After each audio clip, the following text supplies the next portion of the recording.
Valla. Bana gel. Sınıf koşuyor. Bana ne içersin? Yok biteni. Ne da ya?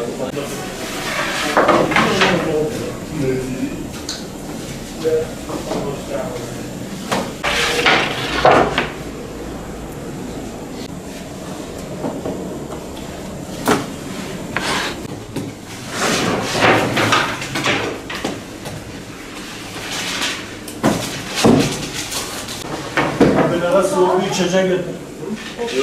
Su getirsen ama.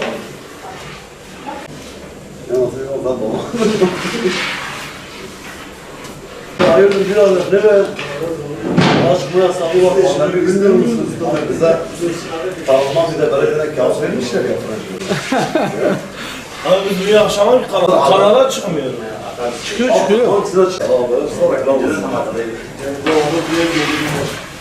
Mecburen yakaladılar.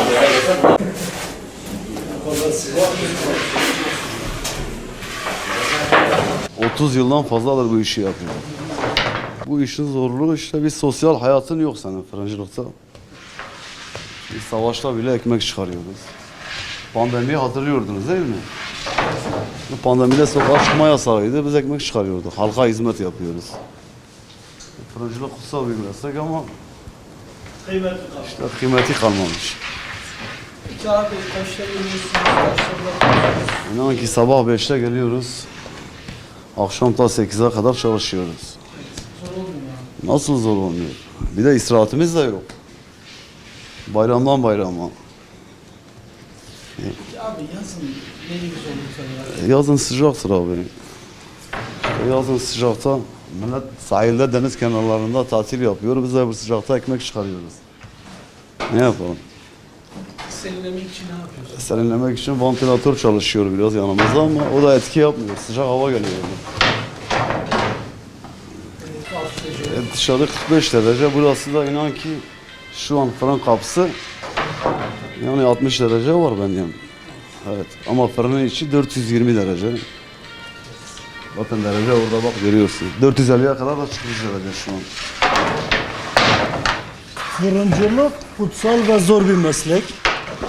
Yani ailemizden çok iş arkadaşlarımızı görüyoruz. Dışarı 40 derece, içerisi 80 derece rahat var. Ventilatörümüz çalışıyor, etki etmiyor. Yani bu sıcaklarla mücadele ediyoruz ekmek parası için.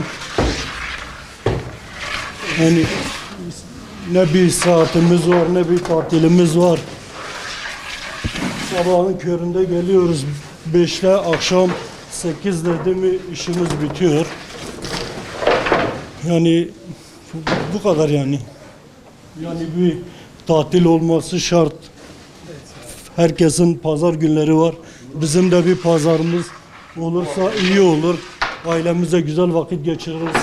Bu sosyal aktivitemiz yok. Bu kuaförler gibi bir düzenleme getirmeleri lazım fırıncılar. Nasıl bir düzenleme istiyorsunuz abi? Haftada bir nöbetçi fırın olsa iyi olur yani. Yani her caddede bir fırın açık olsa, diğerleri hafta sonları kapalı kalsa, herkes sosyal aktivitesini yapar, ailesiyle pikniğe gider, istirahatini yapar. Ama olmayınca bayramdan bayrama istirahat ediyoruz. Hasta olduğun gün aç kalırsın. Yani çalışacaksın. Hasta oldun mu yine çalışacaksın, aç kalırsın. Gelmediğin gün senden gidiyor. Hasta oluyorsun, soğuk, sıcak. Hem soğuğa hem sıcağa geldiğinde hastalanıyorsun. Bize yani sıcak da iyi gelmiyor, soğuk da iyi gelmiyor. Ama soğuk olması bizim için daha iyidir. Çalışmamız biraz daha rahat oluyor. İnan ki değmiyor yani. Ama mecbur. Elimizden hani başka bir meslek gelmiyor. Elimizde herhangi yapacağımız ekstra bir işimiz yok. Hani Kaç yıl bu işi yapıyorsunuz? 2008'den beri yapıyorum. 14-15 sene oldu yani. Yani dediğim gibi bu berberciler gibi, kuyumcular gibi, eczane gibi nöbetçi sistemi olsa hani çok iyi olur. Ama nöbetçi sistemi olmadı mı sen kapattığın gün bütün müşterini senden alırlar. Ama nöbetçi sistemi olduğunda Hiç kimse aşmaz yani. Aşmaya cesaret edemez. Bu yasal işlem uygulanır, açamaz. Ama kafana göre aşmamaya çalışsan öbür gün müşteri kalmamış. Hepsi yok olur yani. Yok, gidiyoruz çocuklar yatıyor, geliyoruz yatıyor. Yani Bizim bir ustamız vardı, biliyorsun abi. Bir ustamız vardı. Ben karanlıkta geliyorum fırına, karanlıkta eve gidiyorum. Çocuklarım beni tanımıyor. Annesine diyor oğlum diyor, bu kimdir? Diyor babanızdır oğlum ama tanımıyorsun. ya eski ustalar hakikaten de şimdi gece 3'te geliyorlardı ya. Ta gece geç saatlerde fırında. Diye ben bir sefer akşam eve gidiyordum. Diye bir sefer çocuğum bana böyle bakıyordu. Diye annesine diyor baba bu kimdir? Yani anne bu kimdir? Diye benim babamdır. Annesi görmüyor ki sizi. Karanlıkta gidiyor, karanlıkta geliyor. Ya. belediyeye seslen cüret Belediye nasılsın? Belediye de buna bir çare bulsa olmasa valilik. Şimdi öyle olmuş çırak da bulamıyoruz. Usta da yetiştiremiyoruz. Hani zamanla bu meslek ölür yoksa. Şimdi aktivite olmadı mı, sosyal hayat olmadı mı kimse yapmıyor bu mesleği. Kimse çocuğunu çalıştırmıyor. Bazen 5 dakika kaldım burada nasıl terledim değil mi abi? O yüzden kimse çocuğunu çalıştırmıyor. Ya. Mesela hafta sonları bir istirahati olsa, hani bir sosyal hayatı olsa bu meslek hem devam eder. Yoksa hani bu meslekte çürümeye mahkumdur yoksa. Yani bir eş dost. Ne olur Yani bu sefer hazır makine ekmeği yiyeceğiz.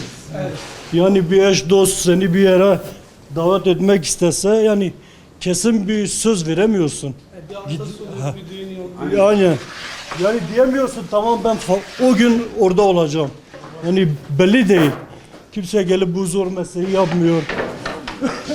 Yerine adam bulamıyorsun. Yani millet diyor ya hani iş yok falan.